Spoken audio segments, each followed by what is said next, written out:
Hello. Hey, there's a call for you. My boss called out from his office. Glancing up from my half-finished lunch, I felt a pang of confusion. It wasn't every day someone reached me at work. In fact, it almost never happened. Hastily swallowing the last bite of my sandwich, I got up and headed toward his office. My curiosity piqued. Dave, my boss, was a stickler for keeping personal calls off the work phone lines. As I stepped into the office, he pointed toward the back of the trailer where a cluster of computers sat, surrounded by blueprints for the housing project we were tackling. These weren't upscale residences by any stretch, just uniform, suburban-style homes for families chasing their slice of the American dream. Despite reports of a thriving market, plenty of vacant properties lingered just a few miles away. I pondered that irony as I walked over to the phone, picked up the receiver, and pressed the blinking button for the waiting call. "This is Ham," I said, my voice tinged with unease. Only a select few people had access to this number. My coworkers, my landlord, and Mrs. Sanchez. If it was her calling, it couldn't be good news. "Petey? Is that really you?" The voice on the other end jolted me. It was someone from my past. Without responding, I slammed the phone back onto the cradle. My stomach churned as I bolted out of the office. By the time Dave stepped outside, I was doubled over, retching off the side of the steps. "You okay?" "Bad news," Dave asked, his concern evident. He wasn't one to pry into personal matters, but I was the one guy on the crew who never called in sick or stirred up trouble. I managed to nod in between heaves, grateful I'd eaten peanut butter and not something heavier.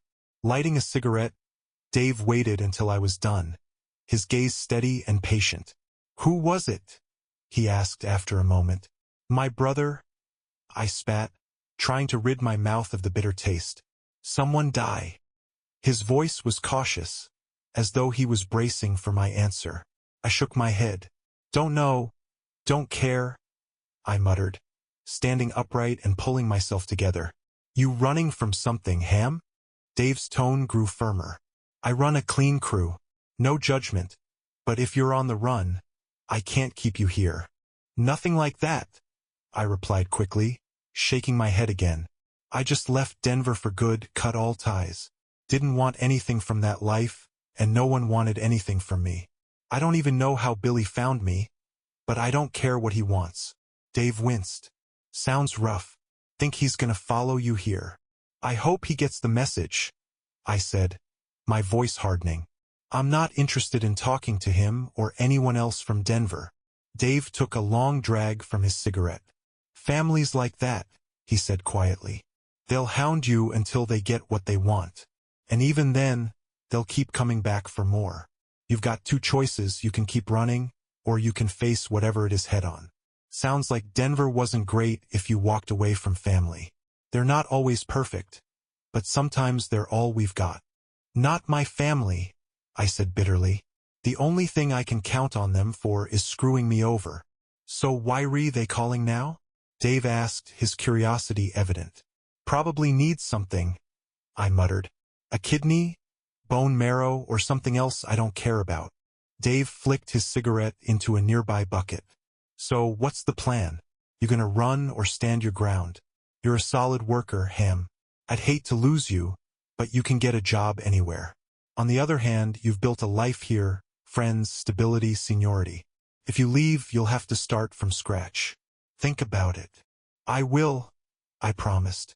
"Good," he said, giving me a long look. "Take the rest of the day off. No way I'm letting you handle a nail gun when you're this shaken up." I wanted to argue, but the look on his face stopped me. "Thanks, Dave," I said quietly. He smirked. "Looking out for you?" "Nah, I'm looking out for the crew. If you drilled your hand, Larry would freak out, Clyde would pass out, and Jerry would be on the phone with a lawyer before you hit the floor." Despite the humor, I could tell he genuinely cared. I laughed, feeling a bit of the tension lift, and went to pack up my tools. As I drove home, the radio playing softly in the background, my thoughts drifted to how everything had started. Linda Cooper, my high school sweetheart. We'd fallen for each other when she was a freshman, and I was a year ahead.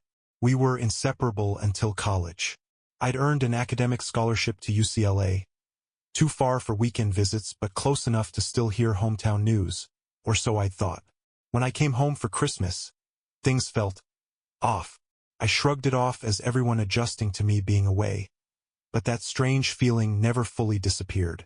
For context, my name's Peter Hamilton, though everyone used to call me Petey.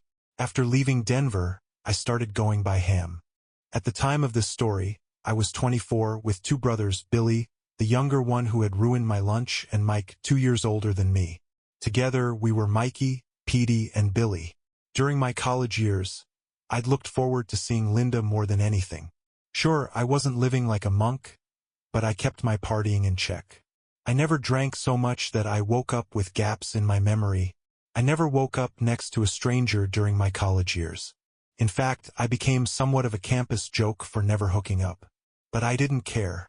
Linda was waiting for me back home, and that was all that mattered. The first day I returned, my younger brother Billy was assigned the job of helping me move back into the room we'd shared for years. As we unpacked my bags, he wasted no time cutting to the chase. "So, you been making the rounds with all those LA girls?" he asked bluntly, his tone half curious, half teasing. I gave him a puzzled look. "No," I said firmly, as though the idea itself was absurd. "Linda's here, waiting for me. I wouldn't do that to her. I'd rather get hit by a truck than break her heart." Billy's expression faltered for a moment, disappointment flickering in his eyes. "For real?" he asked, clearly incredulous. "It's not like she'd ever find out, right?" I shrugged. "Probably not," I admitted.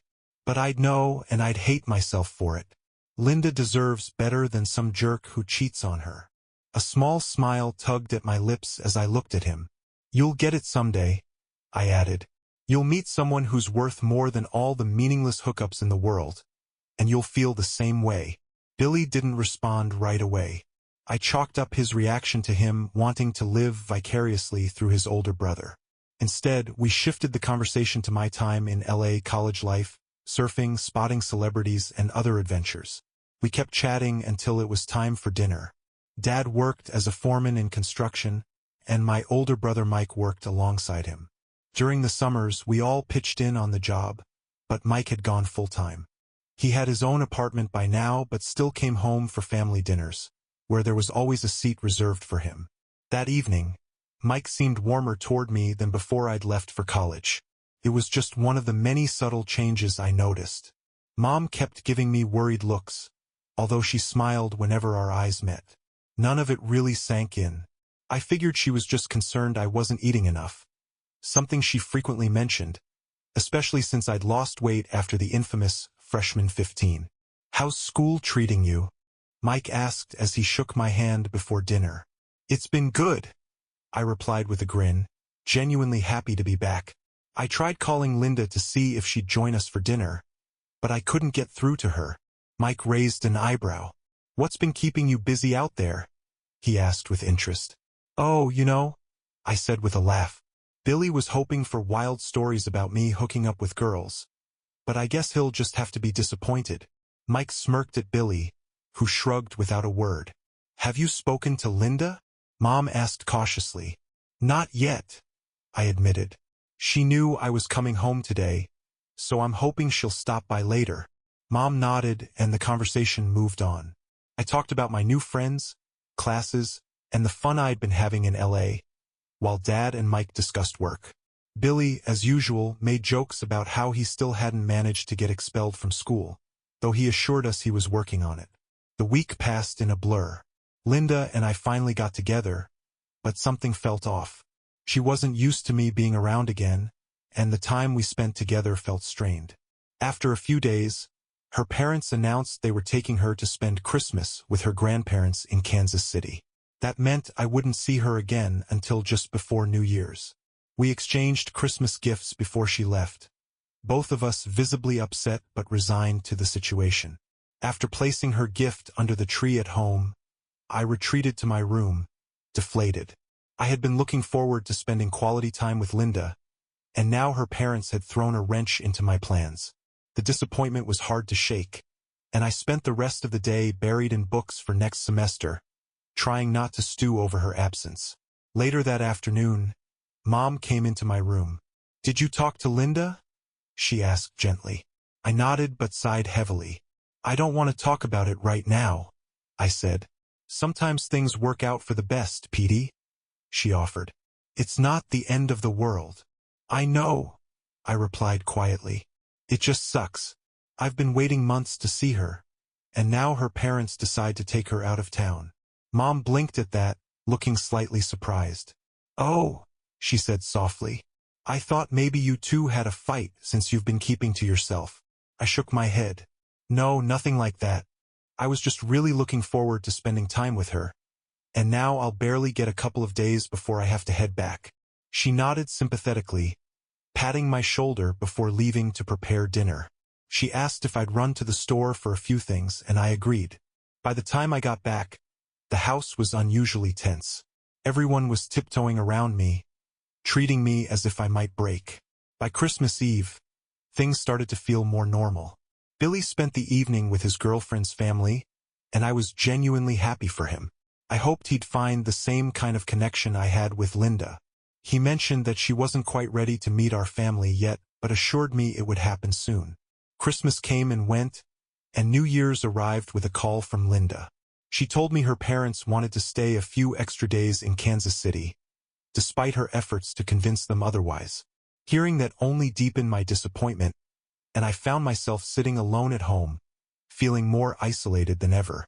For the New Year's countdown, Mom and Dad attended their annual work party, with Mike tagging along and bringing his new girlfriend. Billy had plans with his own girlfriend, leaving me alone with the Times Square broadcast as my only companion. 2 days later, I boarded a plane back to Los Angeles. Linda sent me a text while I was at the airport, letting me know that her family was finally on their way back to town.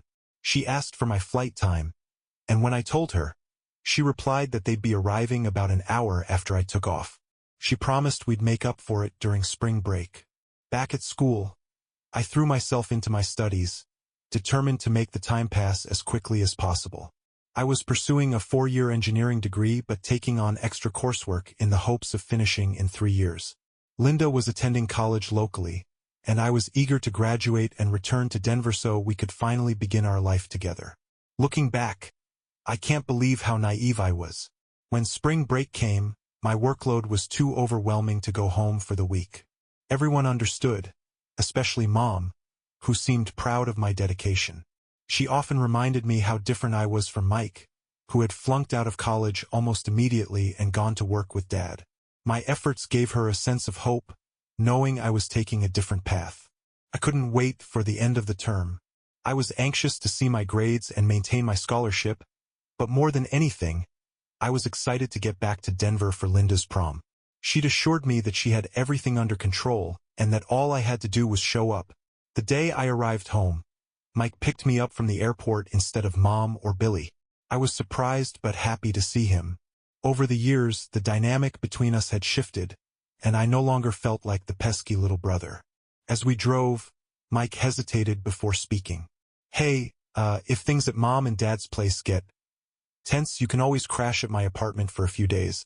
No questions asked." I gave him a small smile. "Thanks, Mike, but I think I'll be fine.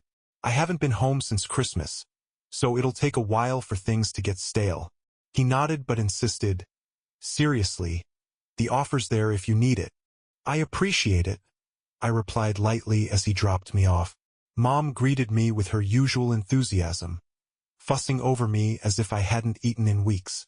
She insisted I unpack later and instead spend time helping her prepare dinner. That evening was supposed to be special. Linda had promised to join us for the meal, and I couldn't wait to see her. Billy came home just as we were setting the table. "They're here," he announced. I walked into the hall to greet Linda, with Dad right behind me. What I saw stopped me cold. Billy wasn't alone, he was with Linda. Before I could say a word, the two of them turned to each other and kissed deeply, shamelessly, right in front of me. My shock quickly gave way to pure rage. I lunged at Billy, but Dad grabbed me from behind. He was bigger, stronger, and had been a high school wrestler, so I didn't stand a chance. "Get off me!" I roared, thrashing in his grip, my face flushed with fury as I watched my world crumble. Linda and Billy stared at me without the slightest trace of guilt. "Calm down before you hurt yourself," Dad said sharply, tightening his hold. But I wasn't listening. What did it matter if I got hurt? Nothing could compare to this. My hatred burned like a living thing, demanding vengeance. Dad's patience wore thin. "Fine," he growled. "If you won't calm down, we'll do this the hard way." He shifted his grip, wrapping his arm around my throat. My airways closed, and darkness consumed me. When I came to, I was lying on the sofa. The four of them were there.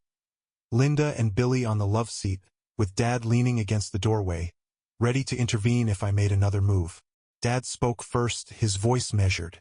"Son, I'm sure you've got questions about all this." I sat up, my body rigid with anger. I scanned their faces, noting the varying degrees of regret. "Just one," I said coldly. "You all knew, didn't you? Even Mike." Mom's voice was soft but pleading. "Please try to understand. No one wanted to hurt you." "I don't care," I replied, standing slowly. My gaze swept the room, my words deliberate. "You're dead to me. Every single one of you." Dad straightened, giving me a warning look. "Just calm down and talk it out," he urged. "What's there to talk about?" I shot back, my tone ice cold. "You've always said that when bad things happen, family comes together and protects their own. But you didn't protect me. You protected your son and your new daughter while I was the outsider. You all pulled together at Christmas to hide this from me, to lie about where I stood in this family. There's nothing to talk about. I hate every single one of you, and I hope you all rot." Dad rolled his eyes. "And you wonder why no one told you. You overreact to everything, always have. Just grow up and take it like a man," Dad said, his voice full of disdain. "You went off to college. Did you really think your relationship was going to survive that?" I shook my head, refusing to engage further. All I wanted was to gather my things, call a cab, and head to the bus station. Fortunately, I'd been good at tutoring and had saved enough money to cover the trip back to Los Angeles. I couldn't rely on anything from my family now. As I turned to leave, he grabbed my shoulders and shoved me back into the living room. I glared at him coldly and tried again to walk past him, only for him to block me. When he reached out to grab me, I snapped. I retaliated with a sharp kick to his midsection, and he crumpled to the ground. Fueled by rage, I struck him a few more times to make my point crystal clear, delivering one final kick for emphasis before heading upstairs. Once in my room, I packed carefully, ensuring I left nothing behind, and called a cab. When I came back down, Mom and Billy were helping Dad to his feet. Blood poured from his nose, and he was groaning and coughing, utterly miserable. Mom was nearly hysterical, fussing over him. Linda, however, was nowhere to be seen, but by that point I didn't care. I stepped outside, suitcases in hand, and waited by the curb for the cab. I made sure to stay off the property, unwilling to endure another confrontation. As I stood there, Mike pulled up from work. "They told you?" he asked, his eyes flicking to my luggage and my position on the street. "Yeah," I replied curtly. "Your father probably needs to go to the hospital," I added, jerking my thumb toward the house. "Your family needs you." "What are you going to do?" he asked, not moving toward the door. "Go back to LA, finish my degree, get a gun, and shoot anyone who comes near me again," I said darkly. Then, as an afterthought, I added, "Actually, I'll probably get the gun first. Someone's bound to be stupid enough to think they can convince me to forgive and forget before I graduate." Mike looked uncomfortable. "Come on, Pete," he said. "Stay with me for a few days. Let this cool down, and then we'll figure it out." "Figure what out?" I shot back. "You knew my sorry excuse for a brother was hooking up with my girlfriend, didn't you?" "It wasn't like that," he said quickly, though his tone betrayed his unease.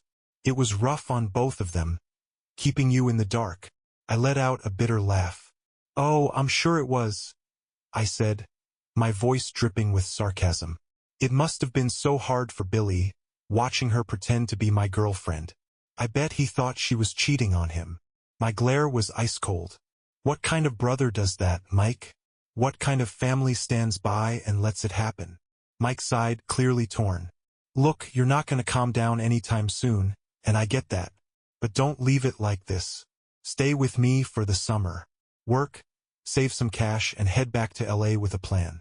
At least think about it. I shook my head. Why? So everyone can gang up on me again whenever it suits them?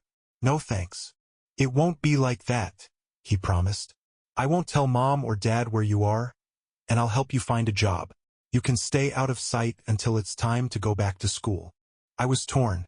Anger and hurt fueled me, but I couldn't keep running on that forever. Before I could respond, Billy stormed out of the house, his face red with fury. You broke Dad's nose, you piece of garbage, he snarled, marching toward me with clenched fists. Go back inside, Billy, Mike said, stepping between us. Billy's eyes widened in disbelief. You're taking his side? After he kicked Dad in the balls and then in the face while he was down? You should be holding him down so I can finish him off. Just go inside, Billy, Mike snapped. What did you expect? Billy shot back, his voice rising. You should have told him last summer when this started. Last summer, I echoed, turning to Mike. I was home all summer. My voice dropped to a chilling tone. You knew. You all knew. She lied about going away with her parents so she and Billy could screw around, and you helped them cover it up. Mike didn't deny it. Yeah, he admitted quietly. It's screwed up, but you don't have anywhere else to go, and you don't have a plan.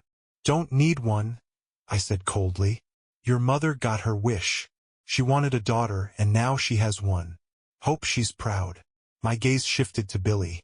Shouldn't you be keeping an eye on your prize? Or is she already off chasing someone else? Maybe kissing Dad's knows better by now. Billy's face twisted in rage, and he lunged at me, but Mike caught him and shoved him back toward the house.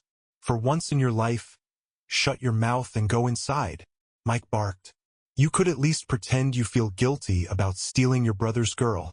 Billy hesitated but finally stormed back inside. Mike turned back to me, shaking his head. You don't have to do this alone, Pete, he said softly. You're not going to stay, are you? Mike asked, reading the expression on my face. Last summer, I repeated slowly, as if testing the words for the first time. She was cheating on me with him before I even left for LA. Huh? And the whole family was just fine with it. I wouldn't exactly say we were fine with it, Mike said cautiously. Fine enough that no one warned me at Christmas, I pointed out, my voice hard. Fine enough that no one told me it was over before I left. So maybe I could have found someone else out there. Mike frowned, hesitating before speaking. I didn't know until you were already in LA. The plan was to tell you at Christmas. Give you some time to process it before heading back. But Linda backed out at the last minute and fed you that story about going to her grandparents' place. When you didn't come home for spring break, it just pushed everything off for a couple more months. Eventually, Mom told Billy that if he didn't tell you, she would. How very charitable of her, I said, my voice laced with sarcasm. Mike nodded, acknowledging my bitterness. Look, I get it. You feel like everyone's against you. But what were we supposed to do? It was Billy's responsibility to come clean. Not mine, not Mom's, not Dad's. Maybe not, I admitted, my tone softening slightly. But that doesn't change the fact that everyone kept it from me. As parents, they had a responsibility to make sure their kids faced the consequences of their actions. Instead of holding Billy accountable, Dad grabbed me, insulted me, and expected me to shake Billy's hand and just let it go. That's Dad, Mike said with a bitter laugh. He's always been a bit of a jerk when it comes to Billy. Why do you think I moved out? I didn't give it much thought before, I replied, my voice sharp. But now I'm guessing it was so you could have a girlfriend without someone in the house trying to steal her. Mike shrugged. It was more about Dad favoring Billy. I finally had enough around Halloween, so I moved out. Didn't make a big deal of it. Just told them that since I was paying rent here anyway, I might as well get my own place. And guess where that rent money went? Straight into Billy's pocket. You can probably guess what he spent it on. I rolled my eyes, imagining how many dates Mike had unknowingly funded between Billy and Linda. Fine, I said finally. I'll stay with you for a few days, but if any of them show up to talk to me, I'm gone. Relieved, Mike clapped me on the shoulder. Good, he said.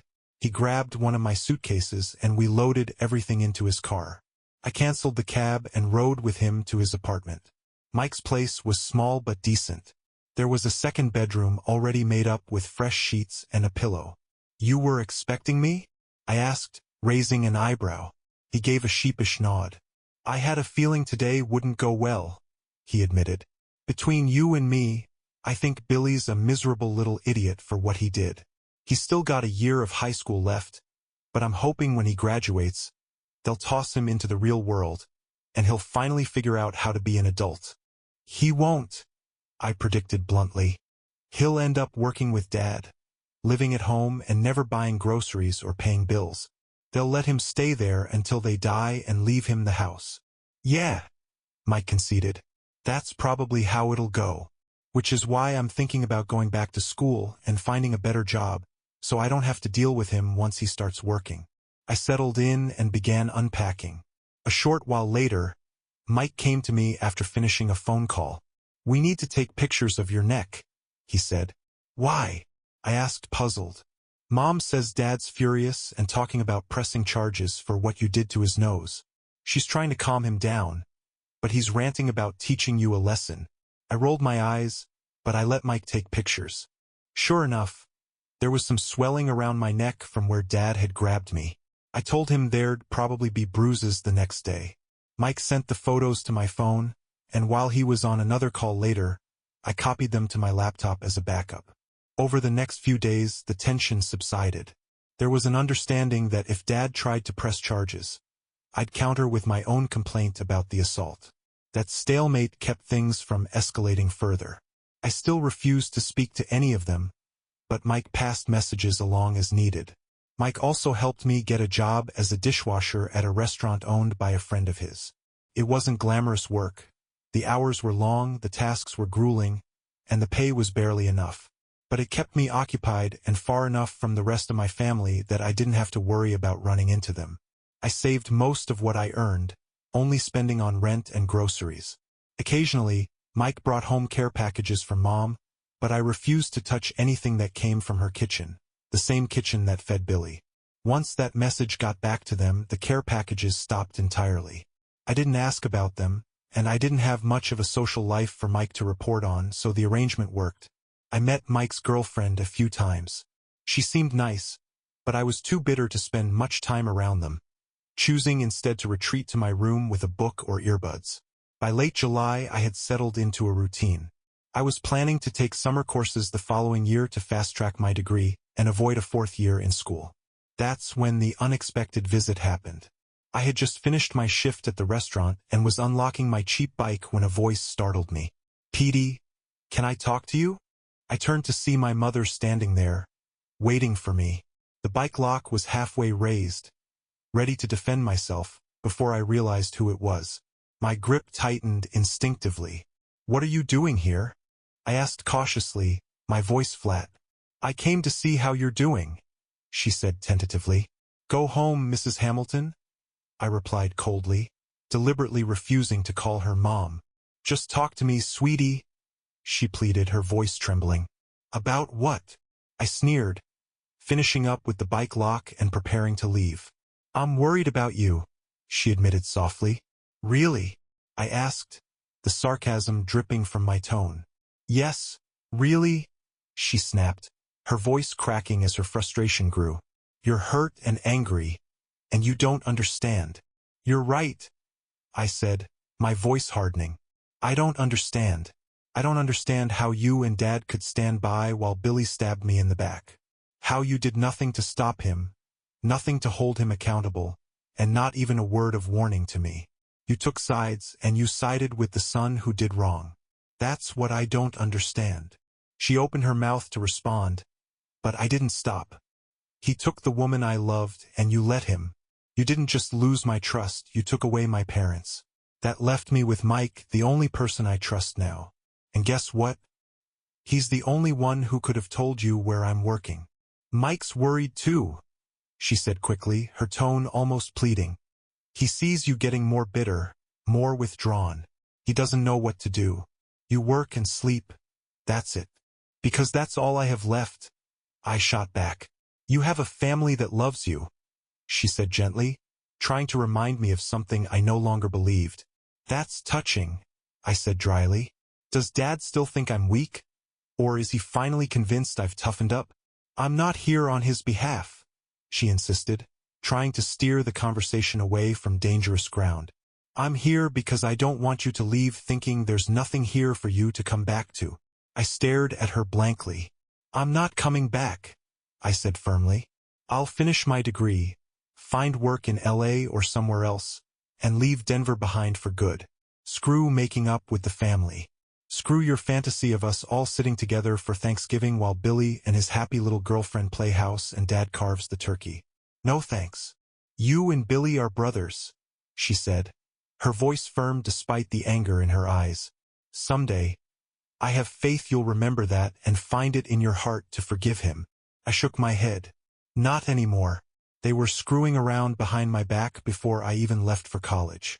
This isn't some romance story where two people turn to each other in grief and find love. Maybe if Billy was dying of cancer and she abandoned him, I'd consider pretending to forgive him on his deathbed. Maybe. Her face fell, and sadness crept into her voice. I hope that once you find someone who makes you happy, your feelings will change, she said gently. I had someone who made me happy, I said sharply. And if I ever find someone else I can trust, I'd make sure none of you ever come within 100 miles of her. Not that it matters, I've learned my lesson. The two women I trusted most turned out to be expert liars, and now I can't imagine trusting anyone ever again. She looked genuinely upset. I wanted to tell you, she said, her voice breaking. I finally told Billy he had to come clean or I would. And instead of owning up to it, he waited until I came to say hi and then deliberately made out with her right in front of me. I finished for her. She nodded, clearly pained. He's still young, she said carefully. He wasn't very mature about how he handled it, but then neither were you. I scoffed. I tried to walk away. Your wonderful husband wouldn't let me leave. I can't get much more mature than trying to leave without causing more of a scene. She sighed. Billy's my baby. Your dad and we've always favored him, I won't deny that. Mike told me why he moved out, because he was tired of paying rent and watching the money go straight to Billy. I rolled my eyes. How many dates with Linda did you guys fund using Mike's money? She winced but pressed on. Your brother and Linda are in love, she said, her tone almost defensive. Linda didn't love you. I know you loved her, but she felt trapped. You were going to college, and she didn't know how to tell you. So instead of breaking up with me or, heaven forbid, being honest, she lied to me for an entire year while she snuggled up to my brother behind my back. I finished the thought for her. Does she sleep in his room now? She cringed but didn't answer, which told me everything I needed to know. I know it's a lot to ask, she said, her voice trembling, but try to see it from the other side. What if you met Mike's girlfriend and fell in love with her? What would you do? I'd slit my throat before I betrayed my brother like that, I said evenly. I wouldn't confess it to anyone. Not to her, not to Mike, not even to myself. And if I couldn't stop how I felt, I'd move far away and make sure I never acted on it. Billy didn't have that option, she said softly. He was only 16. Fair enough, I shrugged. But I don't particularly care. She's his problem now. They're your problem. My problem is that you tracked me down here, which means you'll probably be back. So if you'll excuse me, I need to go tell them I quit. Her face went pale. Petey, don't quit, she said, her voice cracking. I just wanted to talk. I promise I won't bother you here again. Please just talk to me. I'll come over to Mike's if that's what it takes. You won't have to see Billy or Linda. I froze for a moment, the bike lock still in my hand, half raised as if it were a weapon, before realizing who it was. Slowly, I lowered it but my guard stayed up. What are you doing here? I asked warily. I just wanted to see how you were doing, she said tentatively. Go home, Mrs. Hamilton, I replied flatly, purposefully refusing to call her Mom. Sweetie, Just talk to me, she pleaded. About what? I asked with a sneer as I continued preparing my bike for the ride home. I'm worried about you, she admitted softly. Really? I asked, my voice dripping with sarcasm. Yes, really, she snapped, her composure starting to crack. You're hurt, and you're angry, and you don't understand. You're right, I said, my voice cold. I don't understand. I don't understand how you and Dad could stand by while Billy stabbed me in the back and do nothing to stop him, punish him, or even warn me. You chose a side, and it wasn't mine. I turned to look her in the eyes. He took the woman I loved, and you stood by and let him. And in doing that, you took away my parents. Mike's the only one left that I trust. He's worried about you too, she said almost desperately. He sees you growing bitter and withdrawn. He doesn't know what to do. That's because all I have left is work and sleep, I shot back. You still have a family that loves you, she said gently, as if trying to remind me of some long-forgotten truth. That's touching, I said dryly. Does Dad still think I'm weak? Or has he finally decided I've toughened up? I'm not here on his behalf, she said quickly, sidestepping the topic. I'm here because I don't want you to leave thinking there's nothing here for you to come back to. I stared at her for a moment before answering. I'm not coming back, I said firmly. I'll finish my degree, find work in LA or somewhere else, and leave Denver behind for good. Forget making up with the family or playing Happy Thanksgiving while Billy and Linda hold hands. Dad carves the turkey, and you insist we all say grace. You and Billy are brothers, she said sharply, her voice edged with anger. Someday, I believe you'll remember that and find it in your heart to forgive him. Not anymore, I replied evenly. They were screwing around before I even left for college. This isn't some tragic romance where they turn to each other for support. Maybe if Billy were dying and she abandoned him, I'd fake forgiveness for his sake on his deathbed. Maybe. Her face crumpled slightly, sadness overtaking her frustration. I hope that someday, when you find someone who makes you happy, you'll feel differently, she said gently. I had someone who made me happy, I said harshly. And if I ever find someone else I trust, none of you will come within 100 miles of her. I hesitated, then added bitterly, not that it matters. The two women I trusted most lied to me, so trusting anyone else feels impossible now. I wanted to tell you, she said, her voice wavering. I told Billy he had to tell you or I would. And instead of telling me, he waited until I showed up to say hi, then made out with her right in front of me. I finished for her. She nodded, clearly distressed. He's still young, she said softly. He wasn't mature about how he handled it, but then neither were you. I scoffed. I tried to walk away. Your husband wouldn't let me leave the room. I think trying to leave without causing more of a scene was pretty mature, considering the circumstances. She sighed deeply. Billy's my baby.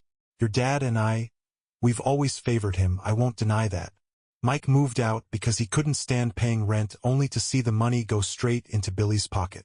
How many dates with Linda did you all fund with Mike's money? I asked coldly. She winced but pressed on. Your brother and Linda are in love, she said quietly. Linda didn't love you. I know you loved her, but she felt trapped. She didn't know how to tell you. So instead of breaking up with me or being honest, she lied to me for a year while hooking up with my brother, I said sharply. Does she sleep in his room now?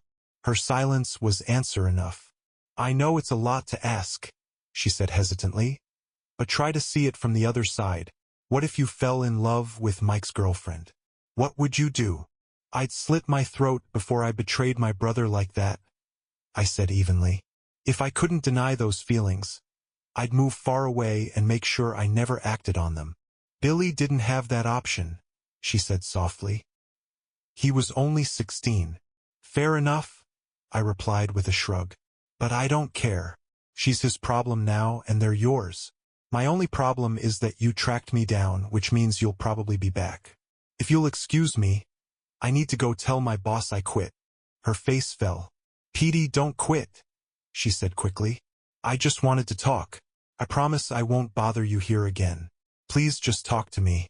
I'll come to Mike's instead, so you won't have to see Billy or Linda.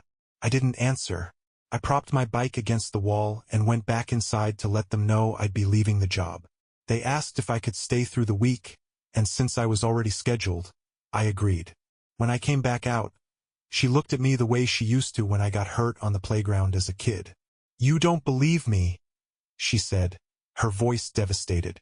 "The currency of promises is trust," I replied coldly. "When you covered for Billy, you threw mine away." She nodded, visibly crushed. "What will you do?" she asked. "Leave," I said simply. "I might stick around with Mike for a few more weeks, but only to say goodbye to the city." "Will you come back for Christmas?" she pleaded. "No," I said firmly. "I don't ever want to see Billy, Linda, or your husband again." "You want them around for Christmas? Fine. I'll stay in LA. At least think about it," she begged. "Maybe by then you'll feel less anger, and these wounds will heal." "Maybe," I conceded. "But after burns heal, you don't go back to playing with fire." I climbed onto my bike. "It was nice talking with you, Mrs. Hamilton, but you're a married woman, and my family has a reputation for disrespecting other people's relationships. You should go home." I left her standing there and pedaled away. "I also made a list of all the things you might need when you move into your new place," Mike said as he stood by the door. "That's in the envelope too."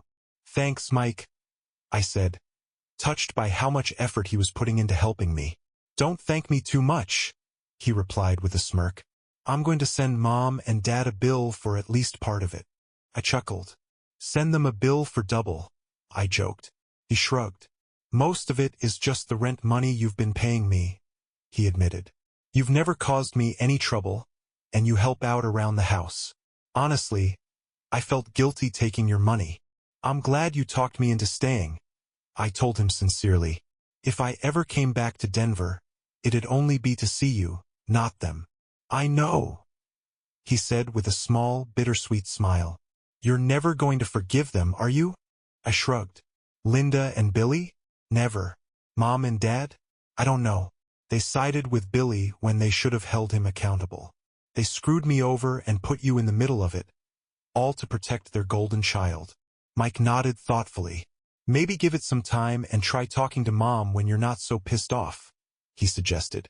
"I'll think about it," I said, though my tone made it clear I wasn't convinced. "She wants me to come back for Christmas. I was thinking about hiding out in LA with you for the holidays," he admitted with a laugh. We both laughed at the absurdity of the situation before he left me to finish packing. I was almost done when the doorbell rang. I didn't think much of it, figuring Mary was stopping by for the evening. A few minutes later, Mike appeared in my doorway, his expression grim. "You've got a guest," he said flatly, leaving no doubt I wouldn't like this visitor. I followed him out to the living room and stopped cold when I saw Linda sitting on the sofa, looking around like she'd never been there before. She turned her gaze to me, and our eyes locked. "What the hell do you want?" I demanded angrily. "I just want to explain," she said quickly. I laughed bitterly. "I think I got the gist when you and Billy were sucking face. Thanks for the reminder of why I'll never come back to Denver. There's the door." I turned and started walking back to my room. "Damn it, listen," she shouted, her voice laced with frustration. I stopped in my tracks and turned back, glaring at her. "Fine," I said coldly. "If explaining your betrayal will finally get you people to screw off, go ahead. Explain to your heart's content." I dropped into a chair, my eyes burning with hate as I stared at her. Linda took a deep breath, composing herself before speaking. We were together for a long time," she began, her voice shaky but controlled. "You were my first serious boyfriend, and I didn't know what love really was. We said it every day, but for me it was just a word. I liked you a lot, but I never felt that heart-skipping love you're supposed to feel for someone you want to spend your life with." She hesitated, then continued. "After you graduated, I ran into Billy one day, and we just started talking.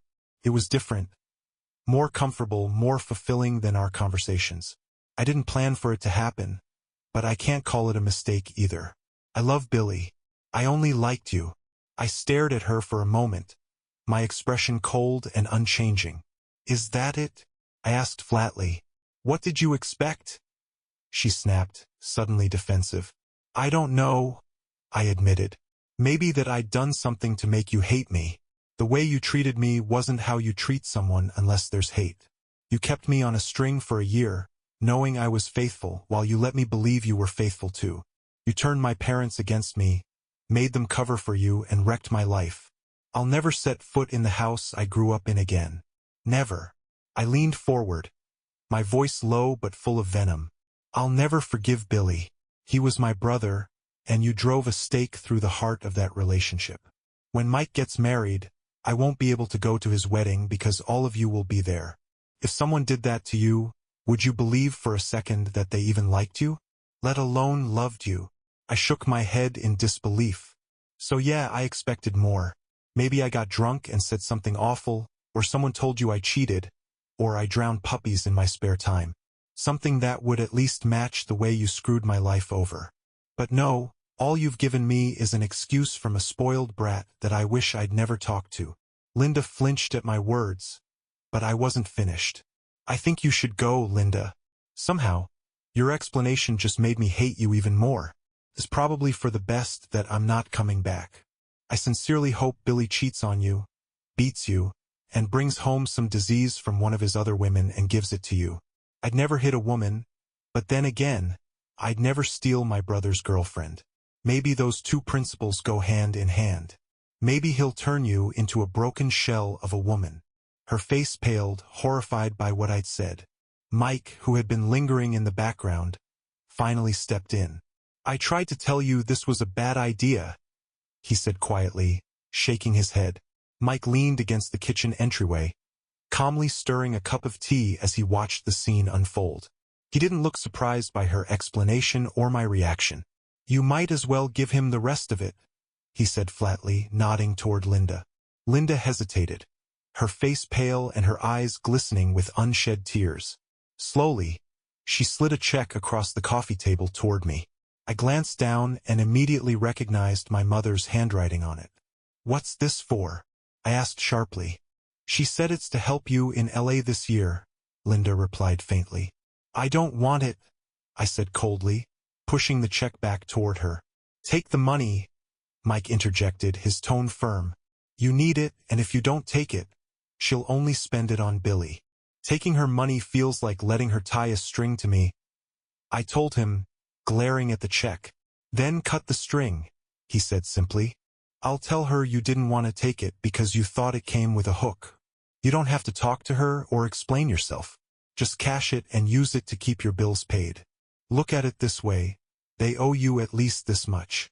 I shrugged, grabbed the check, and stuffed it into my pocket. "I guess it'll help recover what I spent on the engagement ring I bought before I came home," I said casually. "You didn't," Linda said, her voice cracking, the tears threatening to spill over again. "Oh, I did," I replied, standing up. "We done here, or do you have more to say?" She shook her head, still reeling from the revelation. "Good," I said, my voice icy. "Tell your boyfriend that if he's ever stupid enough to marry you, I'll sell him the ring. $5,000, plus another 1,000 just because I deserve to get something out of this mess." The truth was, I had only paid $1,000 for the ring. My friend Sish, whose family owned a jewelry business, had sold it to me at a fraction of its retail price. The retail value was $5,000, but I got it for $1,000 with the agreement to tutor Sish for free until he graduated next year. Not a bad deal, all things considered. Linda's tears finally spilled over, streaking down her cheeks. I didn't know if she was hurt by what I'd said, remorseful about the money I'd wasted on her, or simply putting on an act to make me lower my guard. Maybe she was even starting to realize she'd picked the wrong brother. I didn't care. "I'll leave you and your future sister-in-law alone now, Mike," I said, walking back to my room without another glance at her. I heard their muffled voices for about 20 minutes before the front door finally opened and closed. A little while later, Mike came to my room. "How you doing?" he asked, leaning against the doorway. I shrugged, like I should after a visit from a 304. "Dirty and glad she's gone." Mike shook his head. I tried to tell her this wasn't going to go well, but she didn't believe me. I think they're both convinced you'll stop being angry and you'll all be friends again someday. Maybe I'll stop being angry, I said quietly, but I'll never stop hating them. Mike nodded and came to sit at the desk we'd set up in my room over the summer. He turned the chair to face me. You've got pretty good medical coverage through college, right? He asked. Yeah, I said, a little confused. It's solid, but I've never really needed it. When you get back to LA, use it, he said firmly. Talk to someone about what they did to you. I don't care if you hate them forever, but you're not just angry. There's rage in your face when you talk about them. Get it out. At least then you'll have a chance at finding someone new and building a life. I shrugged. Maybe, I said dismissively. Look at it another way, he said, smirking. It's a new person to rant to. You could use a fresh audience. I nodded at that. All right, I'll talk to someone. I agreed. You really had a ring for her? He asked gently. I went to my luggage, dug it out and tossed it to him. He opened the box and whistled softly. That's a nice ring, he said. You really paid $5,000 for it? Just about, I replied. I paid $1,000 in cash and agreed to tutor my friend for a year. His uncle sells jewelry wholesale. You'll get your money back, he said confidently. It'll probably come from Dad. But since he pays for whatever Billy wants, it's basically the same thing. I nodded and we changed the subject.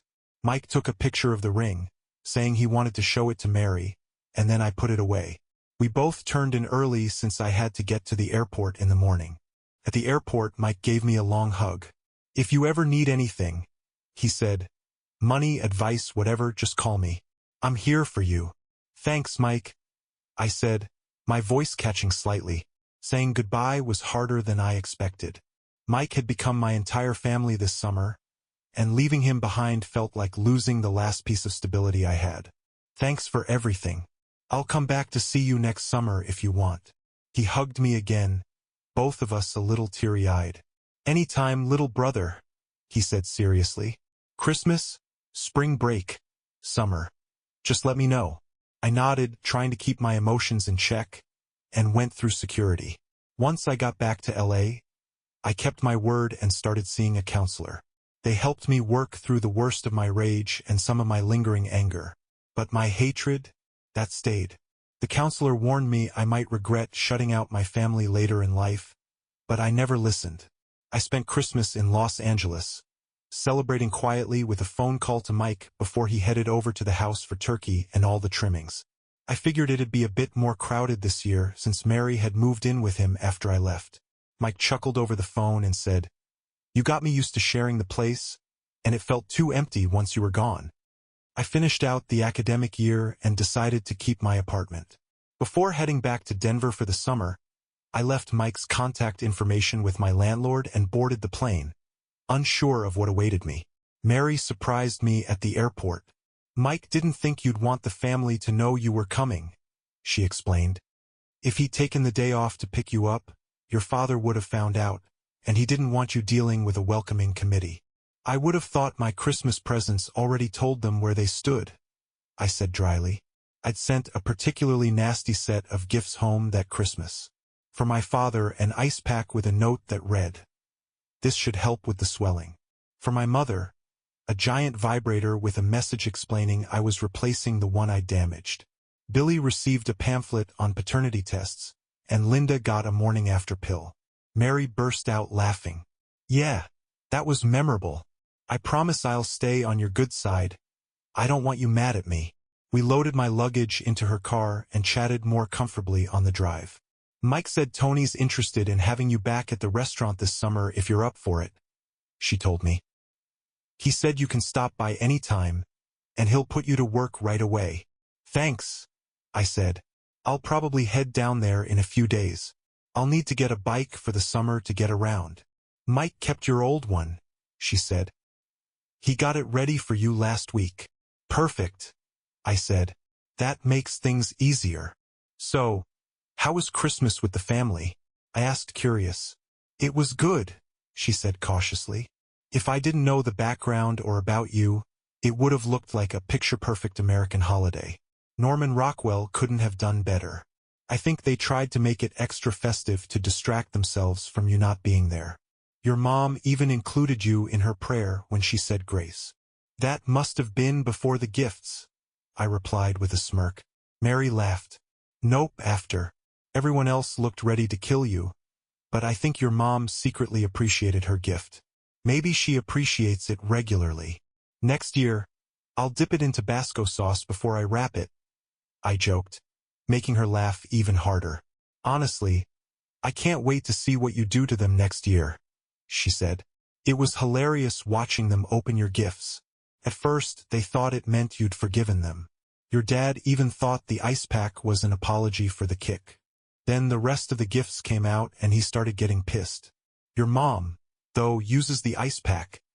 She packs it in his lunch when he goes to work. As long as someone's getting use out of it, I said lightly. She didn't mention Billy or Linda's reactions, so I didn't press. I didn't know if they'd blown up or just rolled their eyes. But either way, I didn't care. When we got back to Mike's apartment, I unpacked and noticed it seemed a bit nicer than when I'd left. There were a few pictures on the walls and little touches that made it feel less barren. Mary's touch, I said, complimenting her on the way the place looked. She smiled. Thanks. I had some free time, so I figured I'd make it feel more like home. She left for work shortly after, and I decided to visit Tony. I left a note for Mike, then headed to the restaurant. Tony was happy to see me and put me to work immediately. How many hours do you want each week? He asked. As many as I can get, I told him. This is where I make my money to go back to school. He nodded and gave me a heavy schedule. If it's too much, let me know, and we'll dial it back, he said. It's fine, I assured him. I'm only here to work and see Mike. And that's how the summer went. I worked 6 days a week, hung out with Mike and Mary a little, and spent the rest of my time sleeping or reading. Midway through the summer, Mike approached me about the engagement ring I'd bought for Linda. They finally raised the money to pay for it? I asked, surprised. Nope, he said with a grin. I did. I want it for Mary. You're going to propose? I sat up, interested. He nodded.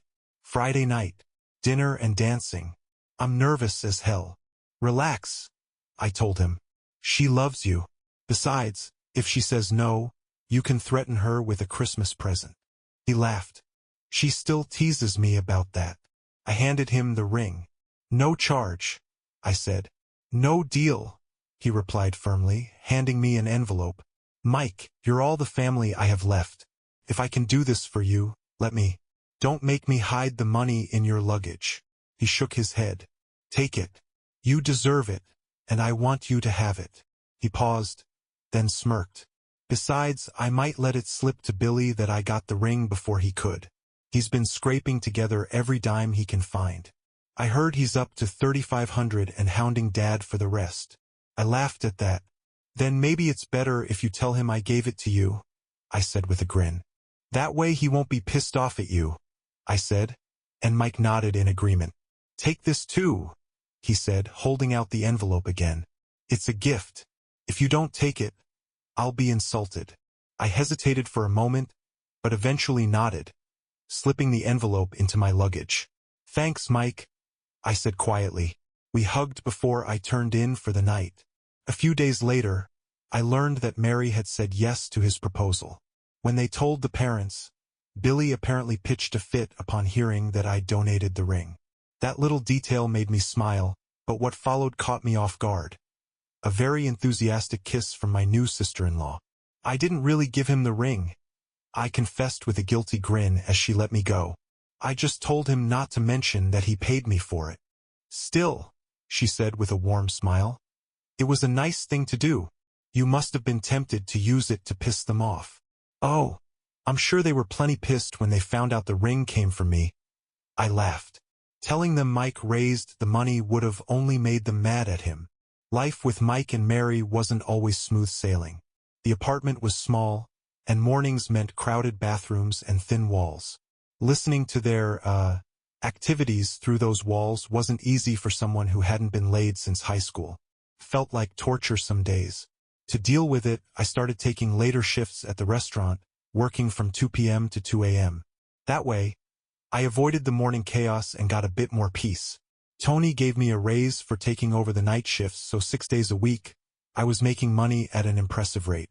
The downside was that I was exhausted all the time. On my day off, I slept as much as I could and helped around the apartment. One skill I'd picked up in LA was cooking, and apparently Tony noticed. Before long, I was moved from dishwashing to the kitchen. I learned a lot that summer, and with the promotion came another raise. By August, I'd earned around $15,500 at the restaurant and another $6,000 from Mike. Even after paying rent, I had nearly $20,000 saved up. I was in good shape to finish my degree this year if I pushed hard enough. I started thinking about whether to continue into graduate school or jump into the job market and work my way up. Toward the end of the summer, my mother showed up again, this time with another check. She looked hopeful, clearly seeing it as an olive branch.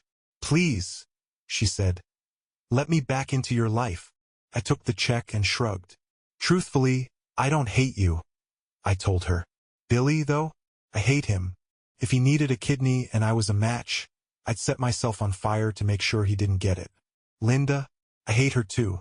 I won't tell you what I'd do to her if I thought I could get away with it, but it wouldn't be pretty. Your husband," I continued. "I'm not sure. I don't respect him. I don't love him. He's no father to me. I don't know if I hate him or just feel contempt. You, though, I think you're in a slightly better position than him. I don't hate you, but I don't think I love you anymore either." Her face fell as she listened, and I could see how much my words stung. "I counted on you to look out for me," I said softly, "especially when I couldn't look out for myself. I'll never count on you again. That's just where we are. You have to understand," she said, her voice trembling. "I was caught between two of my sons." "I understand," I said with a nod. "And you made your choice. I don't have to like it, but it's done. I might be able to count on you for anything else, but I know you'll always choose Billy when it matters. And since he's a spoiled brat, he'll always demand something. So I refuse to rely on you. It won't be like this forever," she said, clearly troubled. "Billy needed us. You were in LA, independent and on your own. What Billy needed was a beating for some of the stuff he pulled," I said flatly. "Mike and I bailed him out of trouble at school more than once. We stood up for him when he should have taken his licks. Maybe if we hadn't, he'd have turned out better. Billy's graduated now," she said. "He's starting college in a few weeks. He's talking about moving out and getting a place with Linda." "Good for him," I said, my tone flat. "That'll make things easier for you. I hope you enjoy the downtime." I stood, signaling that I was done. "Look, I have an early flight tomorrow, so I'm going to turn in. Thanks for stopping by. I'm glad life is going so well for you." Her face fell, clearly hoping I'd take the olive branch and offer forgiveness. "Will you come home for Christmas this year?" she asked hesitantly. "No," I said firmly. "This will be Mike and Mary's first Christmas living together. I'm not going to insert myself into the middle of that." "You could stay with us," she offered. I laughed bitterly. "No. If I stayed under your roof, you'd try to patch things up between Billy, Linda, and me. Screw that. I'd rather spend Christmas alone. Not to mention," I said with a bitter laugh, "I have no idea what your husband thinks of all this. I've seen him carry a grudge for years, and I wouldn't turn my back on him even if you paid me." She sighed heavily. "Your father was angry for a long time," she admitted. "It took a lot of explaining to make him realize how he treated you, to see that he pushed you to do what you did. I think now he sees it as you standing up for yourself." I shrugged indifferently. "That's just one issue. I don't want anything to do with Billy or Linda. I don't want to sit down and talk it out. I don't want to shake hands and say Merry Christmas. I don't want to sit around the table passing potatoes. You got Linda as a daughter. It only cost you a son you weren't using anyway." "Don't talk like that," she wailed. "I'd never trade you for Linda. You're my boy, and I love you." "Thanks for that," I replied, keeping most of the sarcasm out of my voice. But the only person in this family who felt like they were on my side was Mike. I appreciate you saying you love me, but Mike and Mary are the only family I have now. When all this happened, you and Dad sided with Billy. You had to know I'd never forgive him for taking her. She nodded slowly. We were furious with him when we found out, she said. You were already in college by then, and they'd been together for months. We talked about grounding him, but we couldn't ground her. We considered calling you, but we were worried it would ruin your studies and leave you out there with no support. I thought they'd tell you at Christmas, but they didn't. Then when you couldn't come home for spring break, we were relieved we didn't have to have that conversation yet. Finally, I made Billy promise to tell you when you came home for summer. Yeah, I said darkly. He decided to show me instead. I grounded him for a month after that, she said defensively. I refused to let Linda into the house to see him, and he wasn't allowed out. How awful that must have been for him, I said flatly. Having the woman he loves torn away like that. I can only imagine. What else was I supposed to do? She snapped.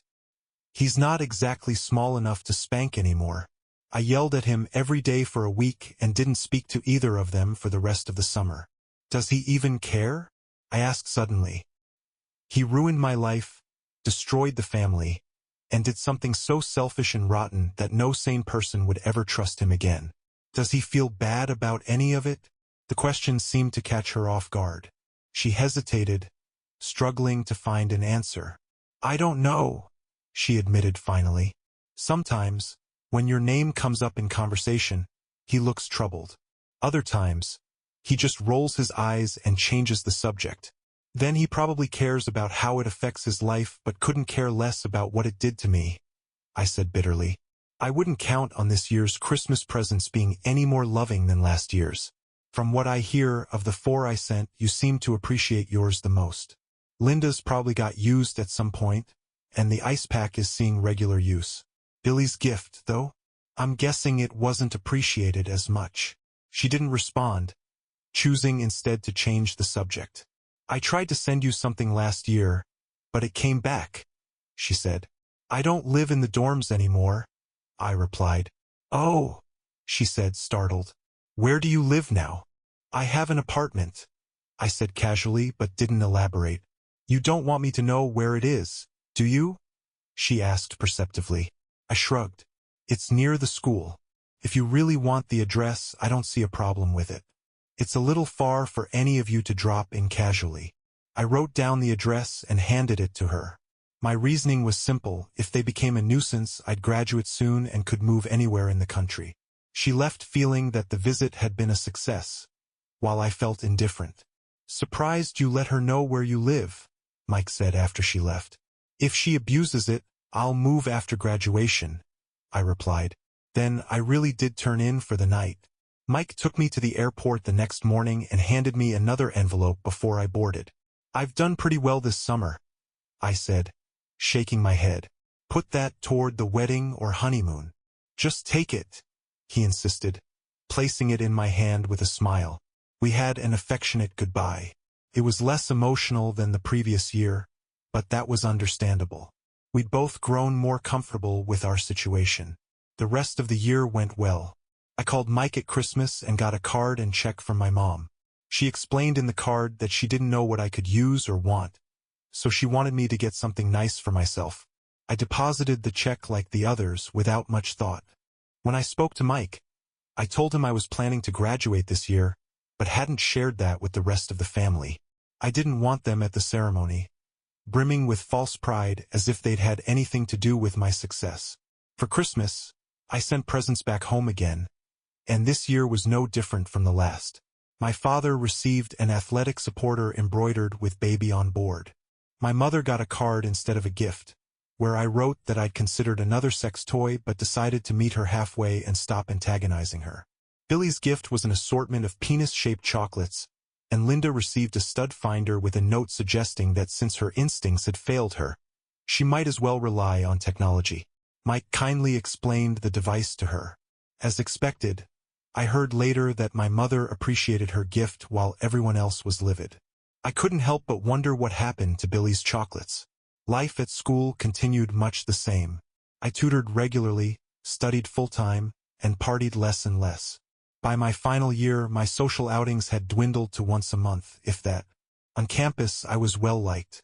The story of my first-year celibacy combined with the revelation in my second year about my ex's infidelity made me a sympathetic figure. I was also something of an oddity. While most people expected me to rebound by sleeping around, I didn't. A few girls flirted with me during my second and third years, but I always let them down gently, saying my breakup was still too fresh. I'd made up a line about recovery taking half the length of the relationship, and since we'd been together for 4 years, I had 2 years to go. For some reason, girls seemed to recognize it as a rule they'd heard before, even though I'd invented it. Graduation came, and Mike and Mary flew out to see me. Unfortunately, I'd missed out on funding for graduate school, not due to grades but because grant money was limited. I could afford the first year on my own, thanks to my savings, but I wasn't sure about the second. I confided in Mike, telling him I wanted the degree but needed to save a lot more money. He suggested I let go of my apartment for the summer, store my belongings in a storage unit, and come back to Denver to work. "Between us," he said, "we'll make the money for your second year." It was a weight off my shoulders, and I thanked him. 2 days later, we were on a plane back to Denver. There was only one issue. Tony didn't have any positions open at the restaurant that summer. He promised to ask around but didn't sound hopeful. Reluctantly, Mike and I agreed that I'd start working with him and his father. The money was better, but the work was far more grueling than I was used to. Worse, my father used every opportunity to make it hell. If there was a dirty job to do, it fell to me. If someone had to skip lunch, it was me. When mistakes were made, I was the one yelled at, even if I wasn't involved. I gritted my teeth and thought about graduate school. I wanted it badly enough to endure the harassment, even if the thought of hitting my father with a wrench crossed my mind more than once. May faded into June, and June turned to July, with no reprieve from my father's treatment. Still, I was banking a lot of money and began to think I might afford both years if I could do this again next summer. Then Billy showed up. He joined the crew one day with a smug smile, and I ignored him, focusing on my work. From that point on, both my father and Billy were on me. Billy made mistakes, and I took the blame. Mike saw it happen a few times and talked to our father about it, but nothing changed. By mid-August, Billy started taunting me openly, bragging to the crew about how hot his girl was and how she'd dumped some loser to be with him. Billy wasn't smart, though. His comments got back to Mike, who asked me about it. "He's trying to get under my skin," I said quietly. "I've only got a few weeks left. Then I'm back in LA hopefully. I can work with Tony next year or find something in computers to get experience in my field." Mike's face hardened, and over the next few days, I saw him talking to several guys on the crew. Soon, Billy wasn't as popular as he had been, and my father's reputation took a hit as well. People who once laughed when I got yelled at didn't find it funny anymore. Then the worst happened. Billy screwed up on a framing job, and the structure collapsed while I was walking past. I was pinned beneath it, trapped for hours as the crew worked to free me. I ended up in the hospital with several bruised ribs and a nasty gash across my back that required 12 stitches. I was off work for 4 days, miserable and sore. When I returned, the project manager called me into his office. "I need your account of what happened," he said. I told him plainly. I was walking past the section of framing that Billy was supposed to have secured, came loose and fell on me. The project manager asked me about my experience working on the crew that summer, and I decided to be completely honest. "To be frank, sir," I began, "if my old job is available next year, I'll probably go back to it. My father runs the crew, and he's treated me like dirt all summer over a personal grudge. I'd rather go back to slinging hash at the restaurant for half the money than endure another summer of his crap." He put Billy on the framing job, and Billy screwed up, badly enough that I could have been killed.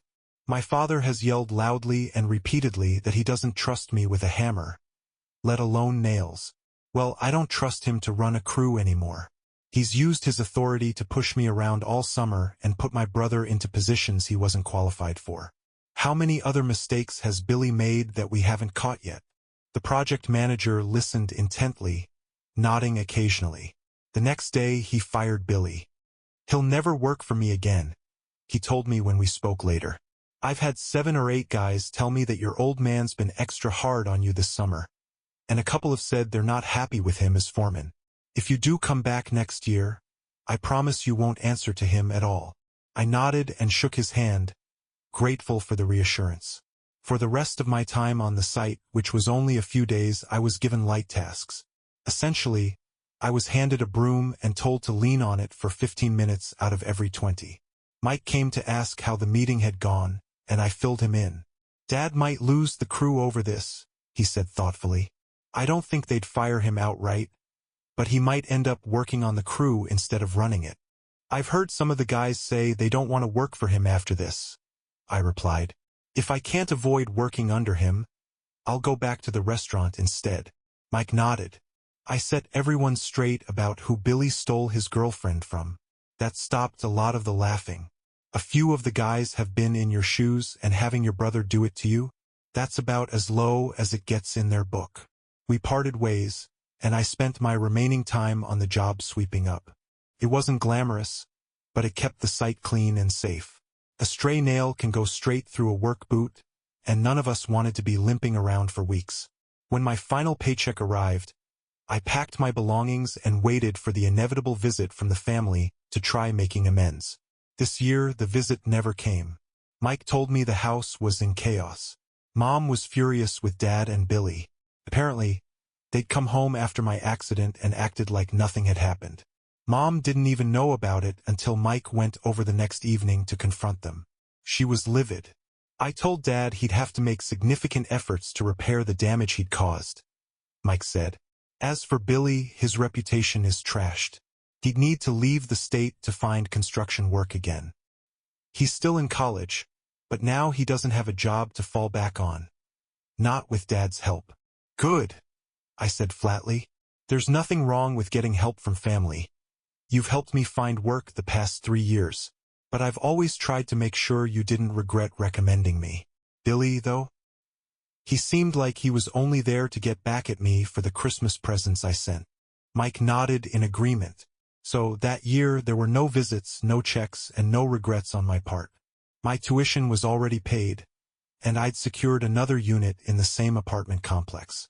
I told Mike it was okay to give Mom my updated address. My only major task was renting a truck to move my furniture.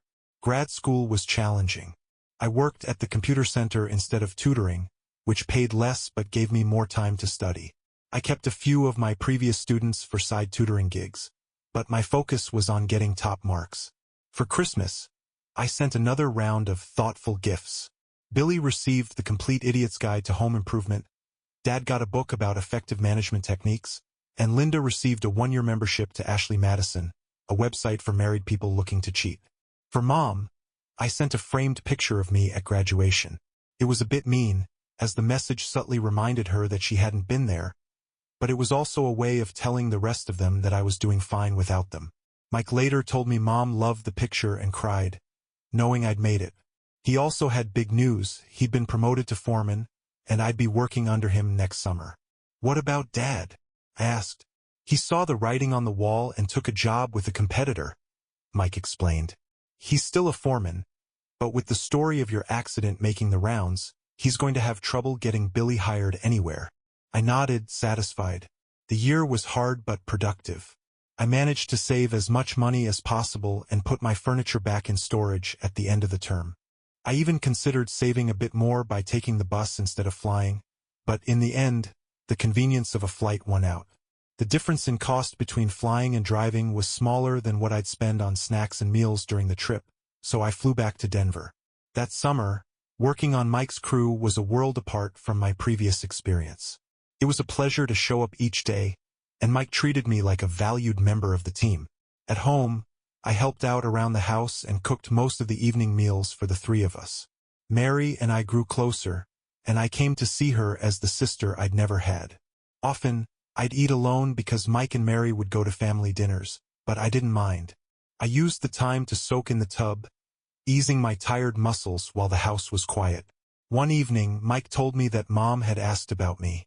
"I told her you're still in college, working on your master's," he said. She lost her mind when I mentioned you were paying for it yourself. She asked how, and I told her you've been saving most of your money since you started college. Billy and Linda were there, so they know you're almost done with grad school too. How'd Dad take it? I asked. He doesn't care, Mike said with a shrug. You might as well stop sending him the troll gifts. He's already past the point where he can get any angrier. After he opened his book last Christmas, he threw it away and ranted for hours. I smirked. I don't do it to make him angry anymore. I do it to remind them they're terrible people. Mom's gift was a real one, though, Mike pointed out. Yeah, I said. I might invite her to my graduation this year, if she can come without bringing the rest of the zoo animals. Mike nodded. We'll be there, he promised. The summer passed smoothly, except for one unexpected bump. I ran into someone I knew from high school, Sabrina Pierce. Back in school, Sabrina had been the epitome of popularity. Bright, athletic, beautiful, and outgoing. Like me, she was back in town for the summer, and she suggested we catch up. Our first date was at Tony's restaurant. It was familiar, the food was trustworthy, and I knew the staff. Sabrina had just graduated with a degree in business and was debating whether to pursue a master's degree or dive straight into the workforce. She was impressed when I told her I had 1 year left on my master's and explained how I doubled up on courses whenever possible. She hesitated before asking about Linda, and I realized she didn't know what had happened. Quietly, I told her. She cheated on me with my younger brother during my first year of college. I don't talk to the family much anymore. It turned into a huge mess. Her expression shifted to horror. Oh my God, I'm so sorry. I didn't know. Relax, I told her gently. I don't talk about it much. It happened a few years ago, so I'm mostly over it. I still hate them for what they did, but it doesn't consume me anymore. Sabrina reached across the table and took my hand. If you ever want to talk about it, I'd be happy to listen, she said seriously. I smiled, squeezing her hand lightly. Thanks, I said. We talked a little more about it, and I shared how much I appreciated Mike's support. She laughed when I told her about the gag gifts I'd been sending to the family. It was the most fun I'd had in years. She told me about her college experience in Miami, and we ended up talking until late in the evening. When she dropped me off, I leaned over on impulse and kissed her cheek. I think this is the most fun I've had since I left for college, I admitted. Can we do this again? I'd like that, she said with a smile before shooing me out of the car so she could head home. 20 minutes later, I got a text from her thanking me for the evening. Over the next few days, Mike and Mary noticed how much happier I seemed. They looked pleased and supportive, though they teased me mercilessly. You're already serious about her, Mary told me. It took you 2 years to warm up to me, and now you're smiling after one date. It's nice to see this side of you. The rest of the summer felt like a dream. Sabrina and I kept things simple, both of us saving money for school, which meant our dates were cheap but focused on each other. By the time I was ready to fly back to LA, we'd gone from a kiss on the cheek to serious making out. I wished she could come with me, but we promised to stay in touch and planned to spend the next summer together. Back at school, I threw myself into my work. My degree was paid for, and all I had to do was pass my courses. I felt on top of the world, talking to Sabrina almost daily, even if it was just a quick FaceTime call. I started daydreaming about moving to Miami for work while she finished her master's and us settling down together. When Christmas came, I sent a single card to my mom. I wished her a Merry Christmas and invited her to come with Mike and Mary to my graduation at the end of the year. For the first time in years, I skipped the gag gifts entirely. I decided not to acknowledge the rest of the family at all, and Mike later told me there was a lot of speculation about what my silence meant. The year passed, and Sabrina and I fell deeper in love. My courses came together perfectly, and graduation was a certainty. I was on track for a great job, had the love of the most beautiful woman from my high school, and a future that felt bright and worry-free. Mom, Mike, and Mary came out to watch me graduate. Afterward, I sold the little furniture I owned to a student staying another year, waved goodbye to LA, and flew back home. I might return to California someday, but not as a student. Sabrina and I had plans to move to Miami together in September. For the summer, I worked with Mike again while Sabrina took a job at Target. It suited her sunny personality perfectly. She often talked about loving the company's upbeat corporate culture and how she wanted to bring that positivity to every job she took. I was completely in love with her, and I told her so often. Each time, she'd grin and giggle like it was the most delightful surprise. We were shamelessly affectionate, disgustingly so by some people's standards. Meeting her parents felt like stepping into a time machine. They were warm and kind, and their home reminded me of how my own family used to feel. I introduced Sabrina to Mike and Mary, and they adored her instantly. "How long do we have to keep this a secret?" Mary asked one night in late June. "I've been bursting to tell the family you have a girlfriend since last summer." I laughed. "Go ahead.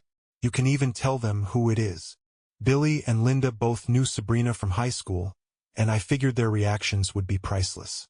Mary smirked and held up her phone. "I can do better than just telling them," she said, showing me a picture she'd taken of Sabrina and me on the couch, utterly focused on each other.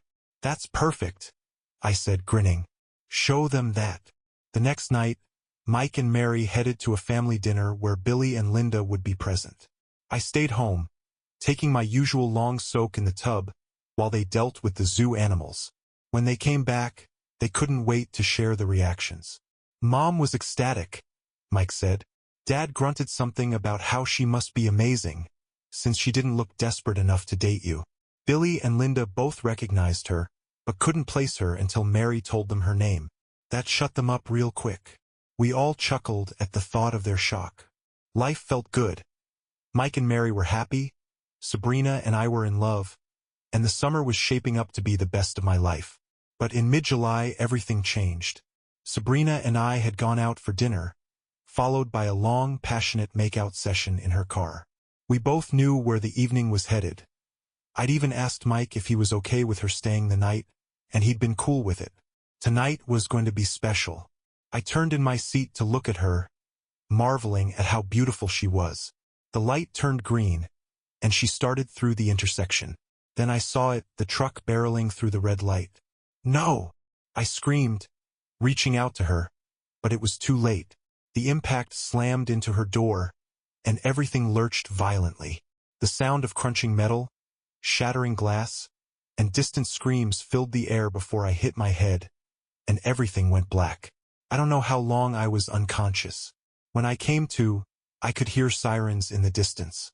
The car was mangled, and Sabrina, my Sabrina, was slumped beside me. "Sabrina!" I gasped, my voice breaking. Her face was pale, her chest rising and falling in shallow, ragged breaths. Blood covered her, trickling from her lips as she coughed weakly. "Pete!" she mumbled, her voice barely a whisper. I reached for her hand, holding it tightly in both of mine. "I'm here, baby. Stay with me. Help is on the way." Her blood-specked breaths came in faint bursts, and I prayed harder than I'd ever prayed in my life. "Pete!" she repeated, her voice trembling. "I'm scared. Hold my hand." "I've got you," I whispered. "Just hold on. Help's coming." I squeezed her hand gently. "You feel that?" "I'm right here." She nodded weakly. "I feel it," she whispered. Then her voice faltered. "Pete, I love you. I need you to know. I do. I'm so sorry. I won't be here to tell you again." "No," I babbled, tears streaming down my face. "No, no, no. Don't say that. You're going to make it, Sabrina. We're going to Miami. We'll get a little place near the beach, and everything will be perfect. You just have to stay awake. Stay with me, honey." But she was already slipping away. Her fingers went slack in mine, and she whispered, "I love you," one last time before her eyes closed forever. "No," I bellowed, my voice raw with despair. "No. Wake up, baby." I shook her gently, pleading for a response that would never come. Time lost all meaning as I sat there, surrounded by the wreckage, holding the love of my life and wailing in anguish. I leaned across the seat, wrapping my arms around Sabrina's lifeless body, and cried until the emergency crews arrived. When they tried to pull me out of the car, I fought them with everything I had, desperate to stay by her side. But I was injured too, and there were too many of them. They pried me away from her so the paramedics could work. But one quick look from them and I saw it, the hopeless shake of their heads. There was no saving her. They strapped me to a gurney and loaded me into an ambulance. I didn't want to go to the hospital. I wanted to lie down and die right there. I wanted to stay with Sabrina, even if it meant being buried in the ground beside her. The farther we got from her, the more hysterical I became, until they sedated me. As I drifted into unconsciousness, I prayed not to wake up again. But I did wake up. First there was calm. I heard the beeping of machines, the quiet hum of hospital life, and I felt a vague curiosity about why I was there. Then it hit me, like the truck had all over again. I remembered everything, and I broke down in despair, sobbing uncontrollably. The nurses were by my side in moments, their faces full of concern as they injected me with something to quiet my grief. My cries faded into helpless whimpers as the sedative took hold, and I begged, "Just let me go to her," before the darkness claimed me again. When I woke up, it was daytime. I tried to sit up, but a familiar voice stopped me. "Hey, take it easy," Mary said gently, pressing me back down. "Sabrina?" I murmured, her name catching in my throat. She's. My face twisted in grief, unable to finish the sentence. "I know," Mary said softly, tears rolling down her cheeks. "There wasn't anything you could have done. They said she wasn't in any pain, that she probably didn't even know it happened." "No," I wailed, shaking my head. "She was awake. She said she was scared." I broke down into sobs again, and Mary held my hand, weeping with me. We spent the day that way, long periods of silence broken only by our tears. Later in the afternoon, Sabrina's parents came to see me. Their presence set off another wave of grief, and we cried together. I learned that I'd been unconscious for 2 days. Her funeral was scheduled for the day after tomorrow. "I have to be there," I told Mary desperately. "I need to get out of here." The doctors had already examined me. I had bruised ribs, a severe concussion, a sprained wrist, and a bruised kidney. They told me I was lucky to be alive. I stared at them in disbelief. "This isn't lucky," I said flatly. "Lucky would have been dying in that car. Lucky would be staying with Sabrina forever. This is hell." They agreed to release me the next morning, provided there were no complications with my concussion. Mary stayed with me the rest of the day, keeping a quiet vigil. When I wanted to talk, she listened. When I needed silence, she gave me space. Later, the police came to take my statement. Was he drunk? Did his brakes fail? Why did he hit us? I asked, my voice trembling with anger and grief. One of the officers hesitated before answering. "He just wasn't paying attention," he said finally. "He was talking to his girlfriend and didn't notice the light had changed." I closed my eyes, my heart breaking all over again. "So Sabrina died because he wasn't looking where he was going," I repeated hollowly. "I'm afraid so," he said. "I'm sorry for your loss." "What's his name?" I asked, my voice suddenly sharp. "What?" the officer asked, taken aback. "The man who killed my girlfriend. What's his name?" He glanced at his partner before answering. "William Hamilton." My heart stopped. "You're telling me that my brother killed my girlfriend?" I asked, my voice rising. "No one's calling it murder," the officer assured me quickly. "I am," I snapped. The second officer spoke cautiously. "Is there something we should know about your relationship with him?" Mary jumped in before I could. "Billy is Peter's younger brother. Peter's first serious girlfriend cheated on him with Billy, and they're still together. The two of them haven't spoken since. She would have been the girlfriend Billy was talking to when the accident happened." The officers exchanged a look. "We don't have any evidence that he knew you were in the car or that he intentionally hit it," the first officer said gently. "Given your history, we understand your feelings, but we need to stick to the facts." "I understand," I said numbly. But I didn't understand. Not really. Sabrina was gone, and Billy was the one responsible. I understood that no one would do anything about it. I understood that they wouldn't let me join her. The police would call it an accident, shuffle their paperwork, and move on to the next case. "If you remember anything else, give us a call," the second officer said, leaving a card on the table. As they left, I stared at my hands, trembling with rage and grief. "You knew," I said to Mary, my voice flat. "I wasn't keeping it from you," she said quietly. "I was waiting for you to ask on your own." I nodded, unable to blame her. "I don't think I could have delivered that news either," I admitted. "Where's Mike?" "At work," she said. "He wanted to be here, but the doctor said you might not wake up today." "What are her parents doing about all of this?"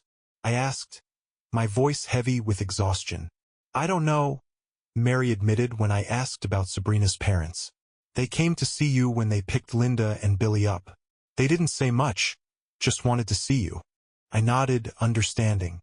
"I suppose that makes sense," I said, my voice devoid of emotion. In the last few minutes, it felt like everything had drained out of me. I was a hollow shell. When Linda had betrayed me, it had shattered me. When I finally started piecing myself back together, Billy had taken the woman I loved. And now, once again, Billy had destroyed my life. Mary tried to talk to me, but I barely heard her. Most of her words floated by like distant noise, and I wasn't even sure if she was speaking to me half the time. Mike came to visit, and though we talked briefly, my heart wasn't in it. I answered his questions mechanically. Yes, I knew Billy had been driving. Yes, I'd spoken to the police. No, I didn't want to talk about it anymore. They left, their expressions a mix of helplessness and concern. The next morning, Mary picked me up from the hospital and took me to get a new suit for the funeral.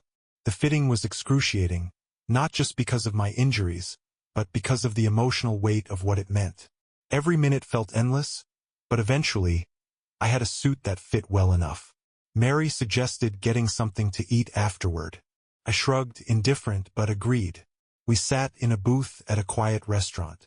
She ordered chicken parmesan while I settled for a club sandwich, fully intending to save half of it for later. We ate slowly, with Mary carrying most of the conversation. When she ran out of safer topics, she sighed and asked quietly, "How are you feeling?" "Nothing mostly," I admitted after a long pause. "Sometimes it hits me that she's gone and I'll never see her smile again. But mostly, I just don't feel anything." She nodded, her expression sympathetic. "Just take it one step at a time," she said softly. "I know Sabrina would want you to be happy. It won't happen overnight, but it will come eventually." I nodded vaguely, then confessed, "I can't stay in Denver. If I do, I'll kill Billy. I'll see him at a bar or a store or on the street, and I'll—" My voice trailed off, and I shook my head. "Yeah," Mary said quietly. "Mike and I talked about moving last night." "Moving?" I asked, surprised. "The family is fractured," she explained. "Your dad hasn't been the same with either of us since he switched jobs. Billy, well, whether he meant it or not, there's no fixing things between the two of you. Your mom's caught in the middle. She loves you both, but she knows you want Billy's blood. She's torn apart." "She's right to be," I said darkly. "I don't just want his blood. I'd want to collect it drop by drop for years." "Did you and Mike decide where to go?" "I've got family in Birmingham," she said. "Mike can get another foreman's job there and we'll manage. You should come with us. You'll need family while you recover." "You're planning to go that soon?" I asked. "I think so," she admitted. "Mike's sick about all of this. He's been trying to keep the peace. But last night, I think he chose sides for good." "Why last night?" I asked. "Seeing you in that hospital bed, looking like you wanted to die," she said, her voice thick with emotion. "I do," I said quietly. Sabrina's last words were an apology. She told me she was sorry that she wouldn't be around to tell me she loved me anymore. "All I want is to lay down next to her tomorrow." "I know," Mary said, reaching across the table to squeeze my hand. "But promise me you won't do anything to make that happen." I nodded slowly, giving her hand a weak squeeze. "I promise." "So, "I guess we're all going to Birmingham," I said lightly, trying to mask my pain. "I should probably get a lawyer and sue the hell out of Billy's insurance company before we leave." Mary mentioned that Sabrina's parents were already suing. We went to see the same lawyer they were using. He was blunt. "Her parents will see the real payout. As her boyfriend, your claim doesn't carry much weight legally. You'll likely get something for emotional distress, especially since she died in front of you. But the settlement will be based primarily on your physical injuries." I nodded numbly and asked what to expect. "They'll cover your medical expenses, possibly future ones for a few years, and an additional settlement for emotional injuries. Realistically, you're looking at somewhere between $30,000 and $50,000.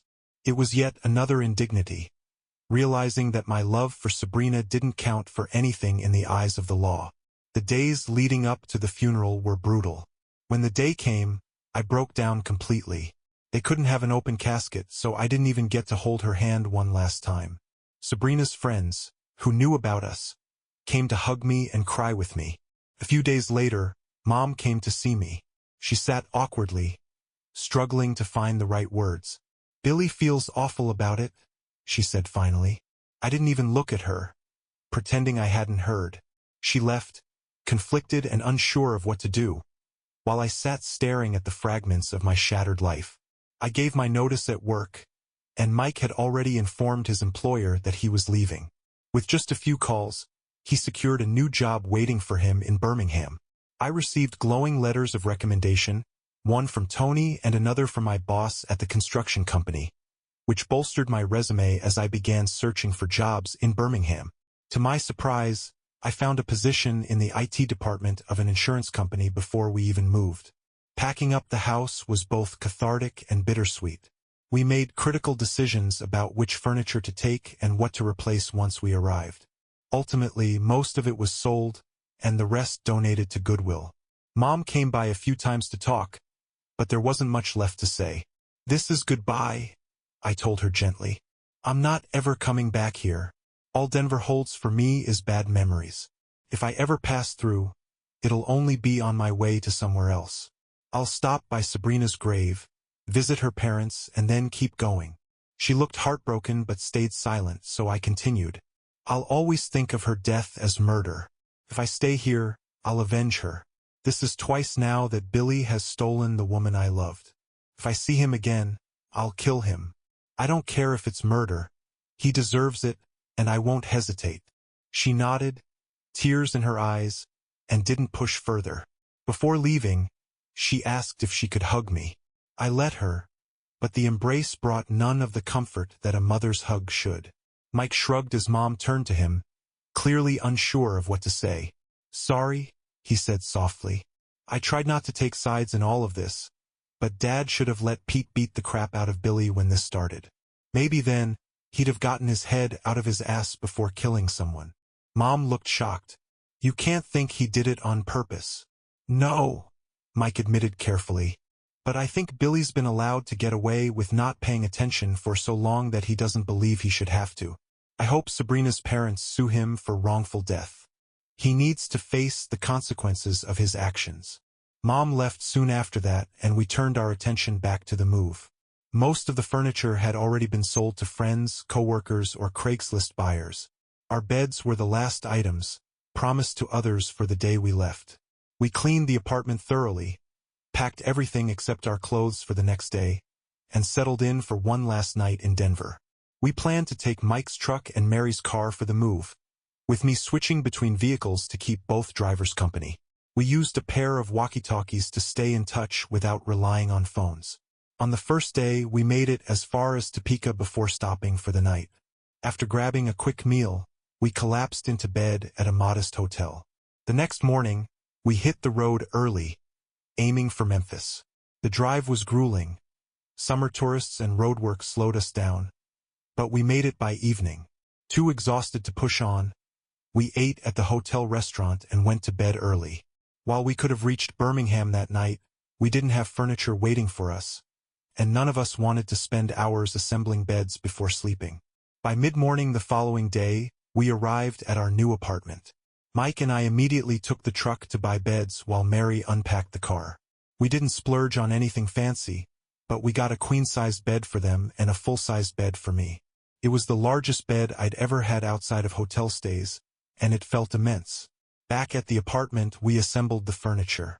Mike and Mary had chosen a full-frame bed, while mine rested on simple metal rails.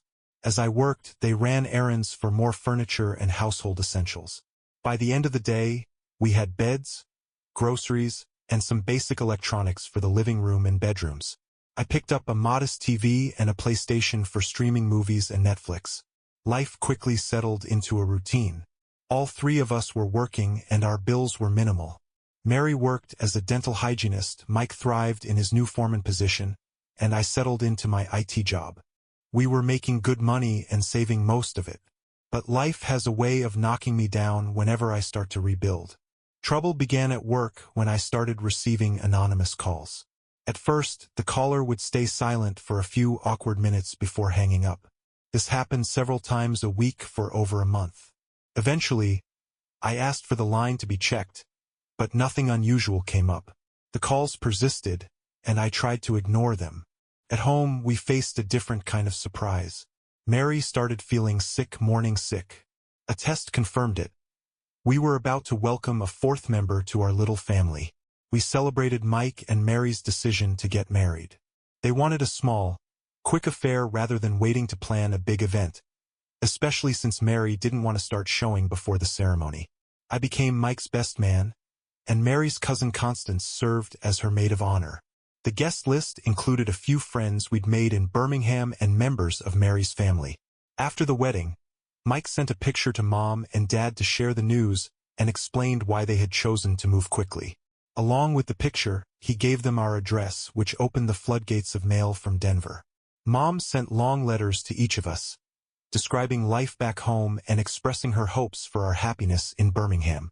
She mentioned that Billy and Linda were engaged and planning a spring wedding. In my letter, she tactfully hinted that she hoped I'd consider settling down and getting married sooner rather than later. While Mike and Mary honeymooned in the Bahamas, I held down the fort. I managed not to burn the place down, though the mysterious phone calls started up again, this time on the house phone. Frustrated, I contacted the police, explaining that the calls mirrored those I had been receiving at work. Their response didn't inspire much confidence. They offered to put a trace on the line but warned that if the calls were brief, tracing them might not yield results. The next time the phone rang, I tried a different tactic. "I don't know who you are," I said firmly to the silent caller. "You clearly know me, though. Haven't I been through enough? Whatever you want, I don't have anything left to give. Just leave me alone."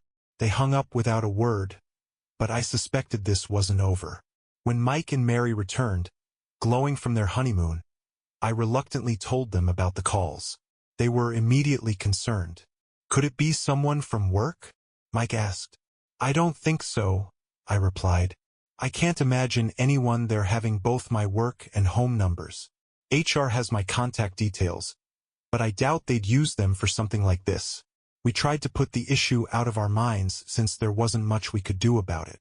Meanwhile, I started to seriously consider moving out. With a baby on the way, the apartment wasn't going to be big enough for all four of us.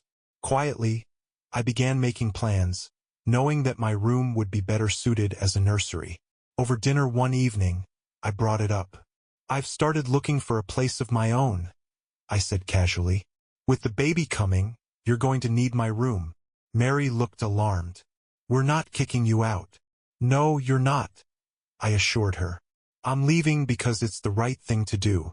You're starting a family, and I want you to have the space to do that properly.